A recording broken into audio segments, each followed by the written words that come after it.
नमस्कार, आप देख रहे हैं एबीसी न्यूज नेटवर्क अतुल्य भारत चेतना और मैं हूं आपके साथ ज्योति कनौजिया।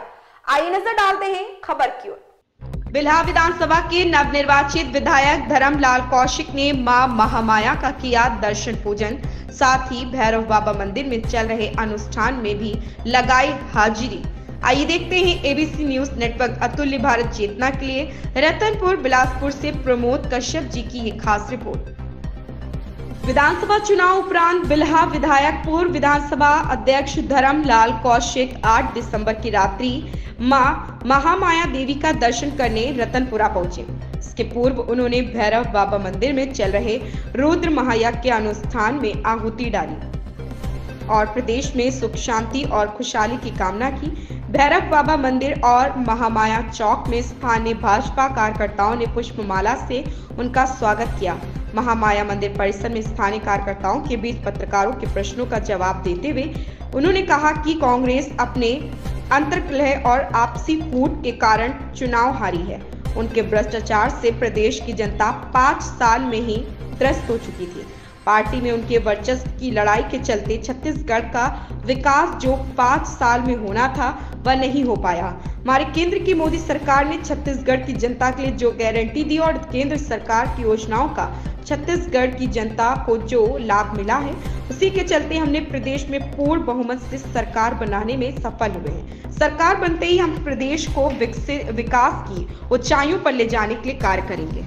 पार्टी की सरकार मध्य प्रदेश में क्या कहना चाहेंगे? देखिए, आदिशक्ति महामाया की कृपा है और छत्तीसगढ़ के जनता का आभार व्यक्त करते हैं क्योंकि जिन्होंने एक भ्रष्टाचारी और कुशासन सरकार से मुक्त किया, भारतीय जनता पार्टी के ऊपर में विश्वास व्यक्त किया और स्पष्ट बहुमत की हम लोग बात कर रहे थे, अच्छा बहुमत दिए हैं।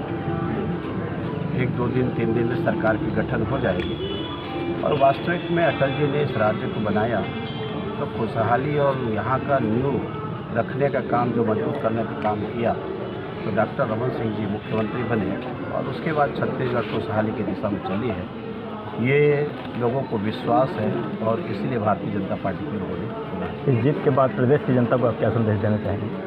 जीत के बाद मैं तो ये संदेश देना चाहूँगा कि लोग यहाँ के तंग आ चुके थे। जिस प्रकार से यहाँ पर कानून व्यवस्था की बदहाल स्थिति, अवैध शराब का जो इस प्रकार से अवैध नशा का यहाँ पर भंडारण, और इससे लोग मुक्ति चाह रहे थे। यहाँ किसानों के लिए हम काम करेंगे, महिलाओं के लिए काम करेंगे। ये जो युवाओं के जो भविष्य के साथ में खिलवाड़ किया गया है, पीएससी में जो भ्रष्टाचार हुआ, इनकी जांच भी होनी चाहिए और युवाओं को ये विश्वास पीएससी के प्रति होना चाहिए कि हम यदि मेहनत किए हैं तो मेहनत का परिणाम और फल उसको हमको। बृहस्पति सिंह का कहना है कि टीएस देव के कारण जीता है और मोदी की तारीफ करते हैं हमेशा टीएस देव, ऐसा बयान दिया है। ऐसा है तो इसको कांग्रेस वाले को समझना था कि टीएस देव का प्रभाव कितना है।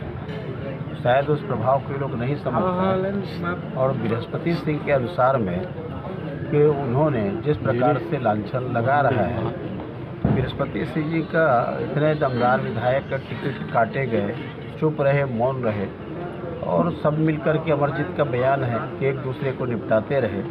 वास्तविक में जिस बात को हम लोग बोल रहे हैं कि कांग्रेस के अंदर जो अंतरकला है, इसको ये लोग इनकार करते रहे, लेकिन अंतरकला से संगठन भी जूझ रही थे, सरकार भी जूझ रही थी और इनके अंतरकला का जो परिणाम है कि विकास के बजाय वर्चस्व की लड़ाई लड़ने में 5 साल गंवा दिए और छत्तीसगढ़ की जनता ने देख लिया।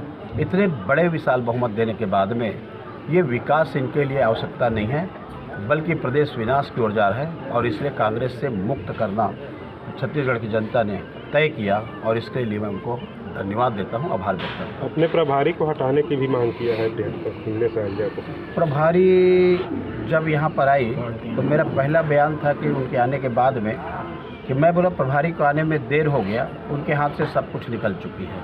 अब प्रभारी के हाथ में कुछ है नहीं जो कांग्रेस को बचा ले। पूजन में शामिल हुए थे यज्ञ में।